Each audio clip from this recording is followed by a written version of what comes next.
Assalamualaikum warahmatullahi wabarakatuh. Alhamdulillah. Wassalatu wassalamu ala Rasulillah wa ala alihi wa sahbihi wa man tabi'ahu wa wala amma ba'du. Tuan-tuan dan puan rahimani wa rahimakumullah. Bertemu kita sekali lagi dalam tazkirah hadis. Hari kita sambung lagi hadis daripada kitab Al-Adabil Mufrad. Hadis-hadis terpilih daripada kitab Al-Adabil Mufrad karangan Al-Imam Al-Bukhari rahimahullahu taala. Hadis hamlus sabi 'ala al-atiq, iaitu mendukung bayi di atas bahu. Atau mendukung kanak-kanak, bukan sabi, mendukung kanak-kanak di atas bahu. Berkata Imam Al-Bukhari rahimahullah ta'ala, ra'aitu Nabi, dia kata sami'tu al-Bara' yaqul, daripada Bara' dia berkata, ra'aitu Nabi sallallahu alaihi wasallam. Al-Bara' ni Bara' bin Azib. Al-Bara' sini ialah Bara' bin Azib. Berkata Bara' bin Azib, sahabat Nabi. Dia kata, ra'aitu Nabi sallallahu alaihi wasallam, aku pernah lihat Nabi sallallahu alaihi wasallam dan Hasan iaitu Hasan bin Ali radhiyallahu anhu, ala atiqi, ketika itu Hasan di atas bahu Nabi sallallahu alaihi wasallam. Wa huwa yaqul, Nabi sallallahu kata, Allahumma inni uhibbuhu fa ahibbahu. Ya Allah, ya Tuhanku, sesungguhnya aku sayang dia, ya Allah, maka sayangilah Hasan ini. Nabi dukung atas dia, atas bahu dia, macam kita sekarang letak budak letak atas bahu kita kan, kaki kat sini, kaki dekat sini. Itu budak tu, tangan atas kepala kita. Itu sunnah tu. Okay? Dan Nabi doa, Allahumma inni uhibbuhu fa ahibbahu. Ya Allah, sesungguhnya aku sayang Hasan, ya Allah, maka sayangilah dia. Dan hadis ini dalam Sahih Bukhari dan Muslim. Apa pengajaran daripada hadis ni? Pertama sekali, sifat kasih sayang Nabi SAW dan lemah lembutnya, penyayangnya Nabi dan lemah lembutnya kepada anak-anak kecil. Sebab Nabi letak, bila kita letak, kadang-kadang air liur dia jatuh atas kepala kita. Kadang-kadang, yelah, pampers dia kat belakang kita kan. Tapi kita buat tu, kita sayang, kita pun letak anak kat tu. Kan? Jadi itu menunjukkan bahawa apa dia, kita buat perkara-perkara yang macam dia, yang kita kata bukanlah kan, kalau orang tu jaga dia punya macho dia kan, nak jaga dia punya, tak, itu tak termasuk daripada perkara yang memalukan, tak perkara, tidak termasuk dalam perkara yang menjatuhkan maruah seseorang itu bila dia letak anak dia atas bahu dia di jalan-jalan macam tu. Dan itu kita kata, dan itu sunnah Nabi SAW. Letak anak atas kepala macam tu, letak atas bahu, kata itu sunnah Nabi SAW. Yang kedua, taharatul rutubatu wajh sabi, iaitu sucinya, ya, cairan-cairan, air liur budak-budak jatuh apa semua itu suci, tak najis. Kan? Yang ketiga, al-hathu ala hubbul Hasan bin Ali. Hadis ni ialah, kita kata, galakkan supaya kita mencintai Hasan bin Ali.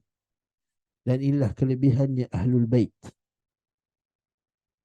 Kerana seorang Muslim itu, dia ni sangat menyayangi hamba-hamba Allah Ta'ala. Dan orang yang disayangi itu disayangi oleh Allah Subhanahu Wa Ta'ala. Nabi kata, man la yarham la yurham. Nabi kata, siapa yang tak menyayangi makhluk Allah, hamba Allah, maka dia tidak akan disayangi. Kan? Apatah lagi yang disayangi ini adalah cucu Rasulullah SAW. Yang Nabi kata mereka dua ialah sayyida syababi ahli jannah. Yang Nabi kata mereka dua ni adalah penghulunya pemuda-pemuda ahli syurga. Apatah lagi mereka ni anaknya Ali bin Abi Thalib, anaknya Fatimah radhiyallahu anha. Yang para sahabat kata Hasan ini dia rupa dengan Nabi separuh atas, Husain rupa Nabi separuh yang bawah. Maksudnya Nabi ni yang paling dekat rupa dengan Nabi SAW ialah Hasan. Allahu Akbar. Dan kita doa kepada Allah Ta'ala, ya Allah, dapatlah aku melihat wajah Nabi SAW, dapat melihat wajah Allah, dapat lihat wajah Nabi, dan dapat lihat wajah Hasan di akhirat kelak, ya Allah. Hadis ini juga galakkan kita mencintai Ahli Bait. Ahli Bait ini di sisi Ahli Sunnah ialah kita kena cinta dia, kena hormatnya, Kena mengagungkan mereka tanpa ghulu dan tanpa jafa. Tanpa ghulu, ya tanpa ghulu, tanpa berlebih-lebih, tanpa jadikan dia Tuhan, tanpa kita beristighatsah, tanpa kita bertawassul, tanpa kita buat benda-benda yang bid'ah tersebut. Pada sama tidak juga kita jafa. Jafa ni seperti yang ghulu tadi seperti Syiah, dan tidak pula kita jafa. Jafa maksudnya kita macam terendahkan ahli bait, abaikan ahli bait, burukkan ahli bait, seperti golongan nawasib, khawarij yang buruk juga, yang memburuk-burukkan ahli keluarga Nabi sallallahu alaihi wasallam. Kita di antara duanya ahli sunnah ini.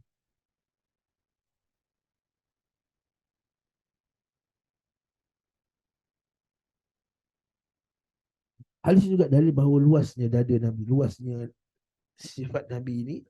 Nabi ini tak terlampau sempit dalam cara nak bermuamalah dengan kanak-kanak. Nabi tak terlampau sempit. Maknanya Nabi ni jenis yang relax. Boleh, ya. Nabi taklah.